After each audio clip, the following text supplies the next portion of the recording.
इस वीडियो में समझने वाले हैं प्राकृत संख्या, पूर्ण संख्या, पूर्णांक संख्या, सम संख्या और विषम संख्या। इसके संबंधित जो है रिलेटेड क्वेश्चन है, जो इंपॉर्टेंट क्वेश्चन है उसको हम समझने वाले हैं। तो चलिए स्टार्ट करते हैं। सबसे पहले देखते हैं प्राकृत संख्या या नेचुरल नंबर किसे कहते हैं। तो प्राकृत संख्या वे संख्याएं हैं जो गिनती में प्रयोग लाते हैं, प्राकृत संख्या कहलाती है। जिसे गिनने में प्रयोग करते हैं ये नेचुरल नंबर है, इसलिए इसको n से प्रदर्शित किया जाता है। जैसे गिनने में उपयोग करते हैं हम 1, 2, 3, 4, इस तरह से जो संख्याएं और अनंत तक आती है वे क्या कहलाएंगे, प्राकृत संख्या कहलाती है। दूसरा है पूर्ण संख्या। पूर्ण संख्या इसे हम होल नंबर कहते हैं। होल नंबर कहते हैं, इसे W से प्रदर्शित किया जाता है। इसी प्राकृत संख्या में हम यदि शून्य को जोड़ देते हैं, शून्य लगा देते हैं इसमें, तो ये क्या बन जाती है, ये पूर्ण संख्या कहलाती है। मतलब प्राकृत संख्या के समुच्चय में हम शून्य को जोड़ दिया जाए, रख दिया जाए, तो वो पूर्ण संख्या कहलाएगी। तीसरा जो है आता है एक पूर्णांक संख्या, जिसे इंटीजर नंबर कहते हैं। इसे I से प्रदर्शित किया जाता है। I से प्रदर्शित करेंगे यदि इसी संख्या पूर्णांक, ये पूर्ण संख्या है, पूर्ण संख्या 1, 0, 1, 2, 3, 4 और ये आगे बढ़ेगा। इसी में यदि ये प्राकृत संख्या के हम जो नकारात्मक संख्याएं हैं उसे यदि इसमें रख दिया जाए, ये ऋणात्मक संख्याएं ऋण 1, ऋण 2, ऋण 3, ऋण 4, इस तरह से ये भी आगे बढ़ेगा। इसको रख दिया जाए तो ये समुच्चय को हम क्या कहेंगे, पूर्णांक संख्या कहते हैं। अगला है सम संख्या। सम संख्याएं वे संख्याएं हैं जो 2 से पूरी तरह से विभाजित हो जाती हैं, वे संख्याएं सम संख्याएं कहलाती है। जैसे 12 है, 12 2 से पूरी तरह से विभाजित हो जाएगी। 124 है, ये भी 2 से पूरी तरह से विभाजित हो जाती है। 326 है, ये भी पूरी तरह से विभाजित हो जाएगी। और 428 है, ये भी पूरी तरह से विभाजित हो जाएगी। अर्थात यदि किसी भी संख्या के इकाई में 0, 2, 4, 6 या 8 आता है तो वे संख्याएं क्या होंगी, सम संख्याएं होंगी। वे संख्याएं जिसकी इकाई में 0 या 2 या 4 या 6 या 8 आते हैं तो वे संख्याएं क्या कहलाएंगी, सम संख्याएं कहलाती हैं।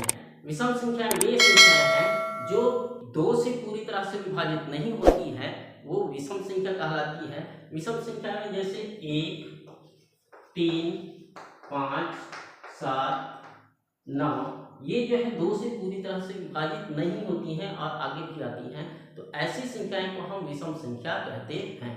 आइए इससे संबंधित जो है प्रश्न करते हैं। 1 से 25 तक की संख्याओं का योगफल कितना होगा। तो इसमें हम देखते हैं एक सूत्र आता है। सूत्र है प्रथम प्राकृत संख्याओं का योगफल। प्रथम n प्राकृत संख्याओं का योगफल, n प्राकृत संख्याओं का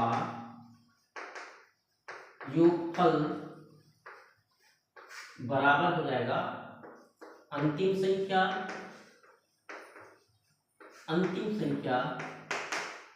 गुणित अंतिम संख्या धन 1, अंतिम संख्या धन 1 बटे 2। कहां तक बोला गया है, 1 से 25 तक की। 1 से 25 तक की जितने भी प्राकृत संख्याएं हैं उनके योगफल कितना होगा।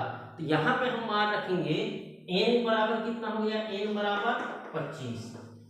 n बराबर 25 है, अर्थात अंतिम संख्या क्या हो जाएगा, 25। 25 गुणित 25 धन 1 बटे हो जाएगा हमारा 2।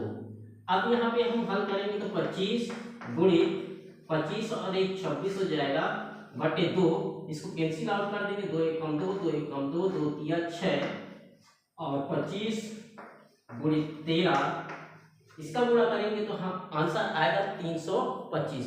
325 1 से 25 तक की प्राकृत संख्याओं का योगफल होगा। ये प्रथम 15 विषम संख्याओं का योगफल ज्ञात कीजिए। प्रथम 15 विषम संख्याओं का योगफल होगा, तो इसमें सूत्र है, इसका भी सूत्र है प्रथम n विषम संख्याओं का योगफल। प्रथम n विषम संख्याओं का योगफल, विषम संख्याओं का योगफल,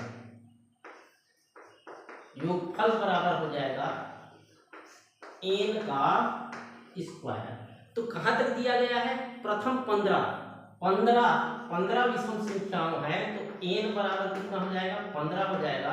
तो हमारा क्या हो जाएगा? n का स्क्वायर अर्थात 15 का स्क्वायर बराबर 15 गुणित 15, अर्थात ये हमारा आंसर आ जाएगा 225 जो है हमारा आंसर आएगा। 1 से 15 तक की विषम संख्याओं को जोड़ते हैं तो 225 आएगा। अगला प्रश्न जो है प्रथम 10 सम संख्याओं का योगफल ज्ञात कीजिए। प्रथम 10 संख्याओं का योगफल बताइए। तो प्रथम 10 सम संख्याओं का योगफल, इसका फार्मूला हो जाएगा, इसका शॉर्टकट करेंगे कितना? प्रथम n सम संख्याओं का योगफल, सम संख्याओं, पहले विषम संख्याओं का निकाले थे, सम संख्याओं का योगफल निकालेंगे। योगफल ये हो जाएगा n गुणित n धन 1, n गुणित n धन 1। तो कितने निकालना गया है? प्रथम 10, तो n बराबर कितना हो जाएगा? 10। 10 सम संख्याओं का हमको क्या निकालना है? योगफल निकालना है। प्रथम मतलब 1 से लेके 10 तक, 1 से लेके आगे 10वां तक। जैसे पहला में क्या हो जाएगा? 2 4 6 8 10 12 14 16 18, कितना हो गया? गिन लेते हैं, 1 2 3 4 5 6 7 8 9 और ये 10। ये इतने संख्याओं को हम जोड़ेंगे तो इसका योगफल कितना आएगा? सब संख्याओं को दिया गया है, तो इसका आंसर इसमें हम कर देते हैं इस फार्मूला से। n बराबर कितना है? 10 गुणित 10 धन 1, अर्थात 10 गुणित 10 और 1 11 बराबर कितना हो जाएगा? 11 दशमलव 110।